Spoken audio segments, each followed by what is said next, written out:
اور بڑی اس سے بھی عجیب تر بات یہ ہے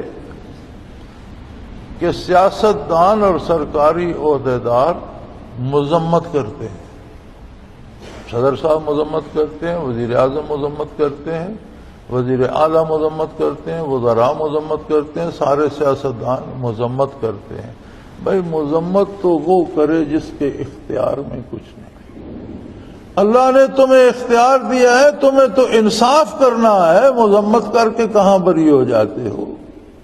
تم تو انصاف کرو۔ اور جب سے یہ دہشت گردی شروع ہوئی ہے، ہمیشہ ہم سنتے آئے ہیں 2 گرفتار ہو گئے، 4 گرفتار ہو گئے، 1 پکڑا گیا، تفتیش کی پتہ چلا اتنے بہاولپور سے پکڑے، اتنے دریا خان سے پکڑے، اتنے فلاں شہر سے پکڑے گئے، اتنے لاہور سے، اتنے پنڈی سے۔ یہ جو پکڑے جاتے ہیں یہ کس دروازے سے چھوٹ جاتے ہیں؟ آپ میں سے کسی نے سنا آج تک کسی کو دہشت گردی میں سزا ہوئی؟ میں نے نہیں سنا۔ میں ممبر پہ بیٹھا ہوں، باوضو بیٹھا ہوں، میرے سامنے قرآن کریم کھلا ہوا پڑا ہے، میں نے نہیں سنا کہ یہ جو پکڑے جاتے ہیں ان میں سے کس کو پھانسی پہ لٹکایا گیا۔ ان کا تو حق یہ بنتا تھا کہ انہوں نے گلی سے گزرتے ہوئے عوام کو، بیچارے بے گناہ لوگوں کو قتل کیا، انہیں تو اسی گلی میں لٹکایا جاتا۔ تو قوموں کی زندگی انصاف پہ ہوتی ہے، قصاص پہ ہوتی ہے، بدلے پہ ہوتی ہے۔ وَلَكُمْ فِي الْقِصَاصِ حَيَاتٌ يَا أُولِي الْأَلْبَابِ، اے اہل دانش، قصاص اور انصاف اور عدل میں تمہاری قومی زندگی ہے۔ عدل سزا کے لیے نہیں دیا جاتا، کسی کو خراب کرنے کے لیے نہیں دیا جاتا، قومی زندگی کے تحت جہاں سے عدل اٹھ جاتا ہے وہاں پھر یہی حال ہوتا ہے۔ وہاں پولیس کھڑی کر دو، وہ راستہ بند کر دو۔ اب کل سے پشاور میں ہائی ریڈ الرٹ تھا، اس کے باوجود آج پھر دھماکہ ہو گیا۔ ہائی ریڈ الرٹ کیا کرے گا جب انصاف نہیں ہوتا؟ جو پکڑے جاتے ہیں وہ چھوٹ جاتے ہیں یا پتہ نہیں کہاں جاتے ہیں۔ ہمارے پاس چھوٹنے کا بھی کوئی ثبوت ہم نے تو نہیں سنا، اور سزا ہوتے بھی کسی کو نہیں دیکھا۔ اور پھر جو انصاف ہوتا ہے وہ بھی بڑی عجیب بات ہے۔ انصاف ہوتا ہے انگریز کے بنائے ہوئے غلامانہ نظام کے مطابق۔ اس بات کو کوئی نہیں سوچتا کہ یہ ملک جب آزاد ہوا اس کے بعد اس پر انگریز کے غلامانہ نظام کے نفاذ کا کوئی جواز باقی رہتا ہے؟ انگریز نے بر صغیر کو فتح کیا تھا، چوری سے کیا، دھوکے سے کیا، ہیرا پھیری سے کیا، فتح تو کیا تھا۔ سارا بر صغیر غلام تھا، انگریز مالک تھا۔ اس نے ایک نظام بنایا جسے کالونیل سسٹم کہتے تھے، جسے سلیوری سسٹم کہتے تھے، جو غلاموں کے لیے تھا۔ جو نظام غلاموں کے لیے وضع بنایا، یاد رکھیں ملازم اور غلام میں فرق ہوتا ہے۔ ملازم پھر ہر مہینے تنخواہ پاتا ہے، غلام کی تنخواہ نہیں ہوتی، اجرت نہیں ہوتی۔ غلام کو کام کرنا ہے اور زندہ رہنا ہے۔ جو مالک دے دے وہ کھانا ہے، جو پہنا دے وہ پہنا ہے۔ جتنا کام اس نے کرنا ہے وہ مالک کا ہے، جو آمدن آئے گی مالک کی ہوگی۔ انگریز مالک تھا، ہم غلام تھے، غلامانہ نظام ہم پر مسلط تھا۔ انگریز چلا گیا، ملک آزاد ہو گیا، حق تھا نا غلامانہ نظام ختم ہو جاتا، آزادانہ نظام بنایا جاتا۔ نہیں بنایا گیا۔ جن لوگوں کو اقتدار ملا انہیں مزہ آ گیا کہ یہ تو کام کرتے ہیں 16, 17, 18 کروڑ لوگ، اور اس کا ثمر سارا ہمیں آتا ہے، ہمارے بچے عیش کرتے، ان کے بچوں کو ٹاٹ میسر نہیں، ہمارے اعلیٰ سکولوں میں ایچیسن کالج اور برن ہال میں پڑھتے ہیں، اور انگلینڈ اور امریکہ جا کر پڑھتے ہیں، آکسفورڈ میں جا کے ڈگریاں لیتے ہیں۔ اس نظام ان کے لیے یہی صحیح ہے۔ وہی سلیوری سسٹم 62 سال سے چل رہا ہے، اور ہر سال جشن آزادی بھی منایا جاتا ہے اور اس کی پریڈیں بھی ہوتی ہیں۔ پتہ نہیں ہم بے وقوف ہیں، میرا خیال ہے ہم ہی بے وقوف ہیں کہ جنہیں زنجیریں بھی گلے میں ہیں، توق بھی گلے میں ہیں، بیڑیاں بھی لگی ہوئی ہیں پاؤں میں، ہاتھوں میں ہتھکڑیاں بھی ہیں، اور ہم جشن آزادی کی تالیاں بھی بجا رہے ہیں۔ آج تک کسی نے اس نظام کو نہیں بدلا. جو اوپر جاتا ہے وہ مالک بن جاتا ہے، جو نیچے ہیں سب غلام ہوتے ہیں. غلاموں کا کیا ہے؟ انہیں خوش کرنے کے لیے الیکشن کروائے جاتے ہیں. الیکشن کیا ہوتا ہے؟ آپ ووٹ کسی اور صندوق میں ڈالتے ہیں، وہ نکلتا کسی اور کھاتے. غلاموں کا کیا ہے؟ تمہاری رائے کی کیا حیثیت؟ ایک فراڈ ہے، ایک دھوکہ ہے.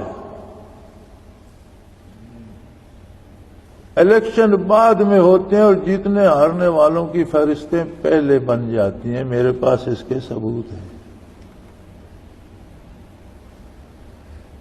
تو ہم اس غلامی میں تڑپ رہے ہیں.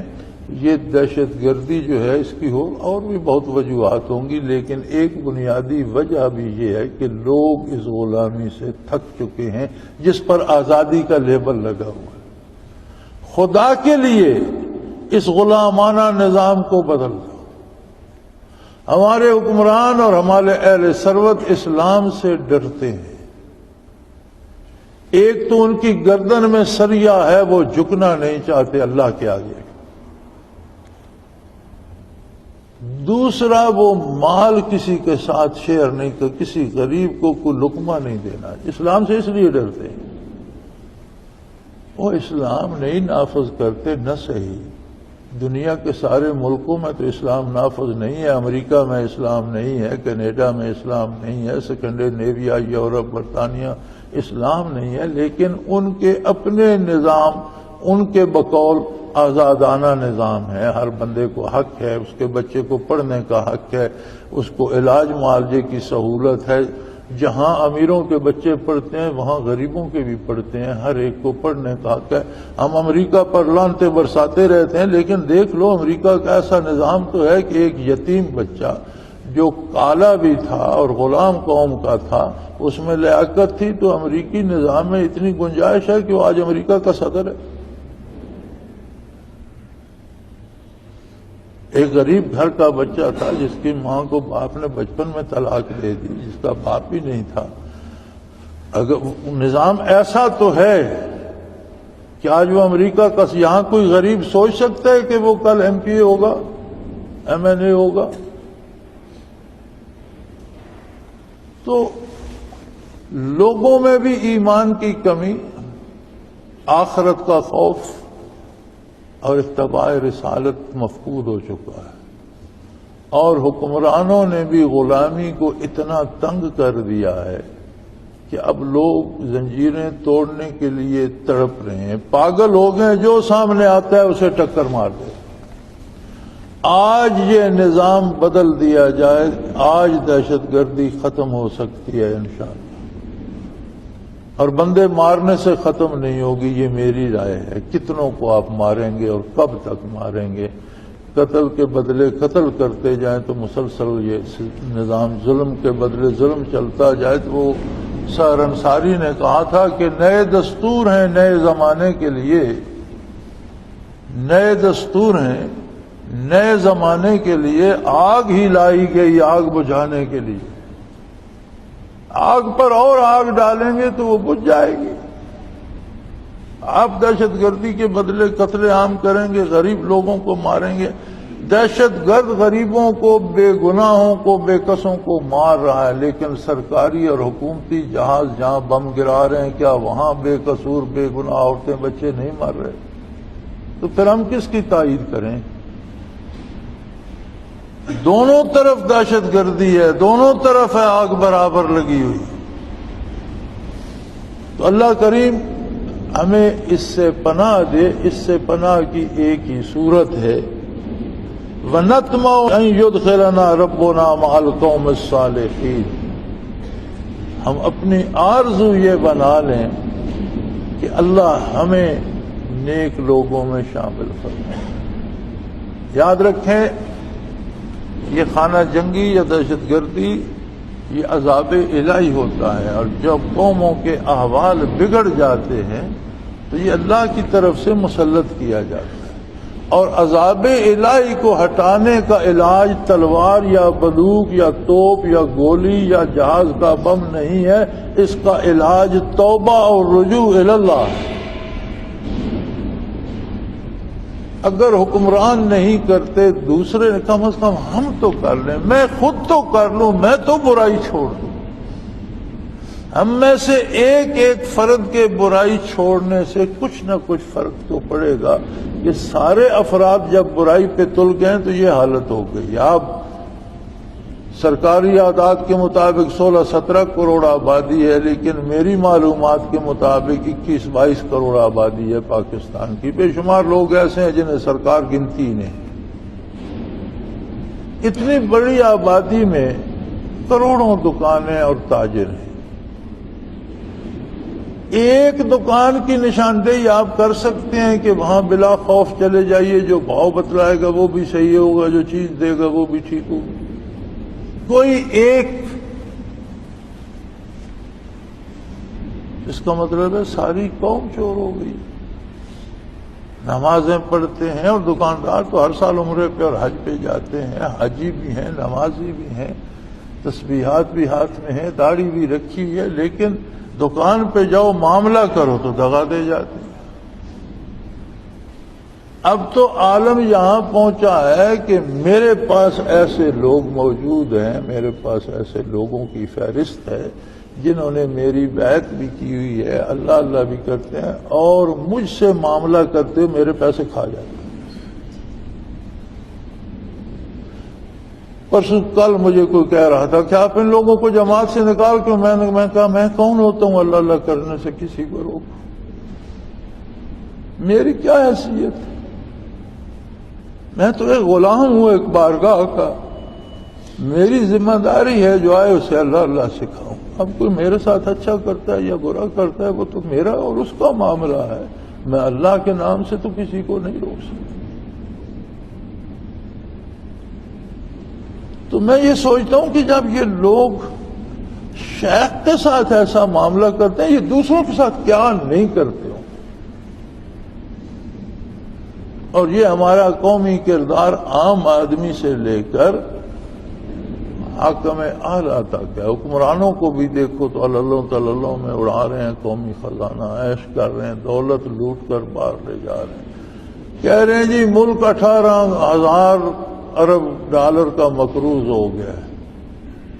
اب 18,000 یا 80,000 کہہ دو تو 80,000 ارب ڈالر کا حساب لگائیں تو سر گھوم جاتا ہے، لیکن 4-5 پاکستانی حکمران اپنے اکاؤنٹ باہر سے واپس لائیں تو کئی 80,000 ارب ڈالر آ جاتے ہیں، جو یہاں سے لوٹ کر باہر رکھے ہوئے ملک مقروض ہو رہا ہے اور ان کے اکاؤنٹ باہر پڑے ہوئے۔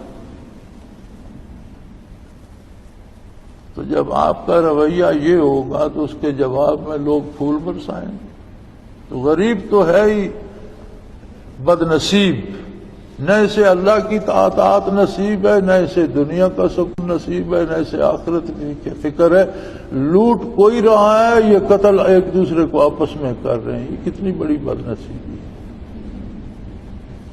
اور لوگوں نے باریاں بنائی ہوئی ہیں، ایک دوسرا باری کے انتظار میں بیٹھا ہے۔ پتہ ہے کیا بیان آتے ہیں؟ ہم یہ نظام نہیں بدلنے دیں گے۔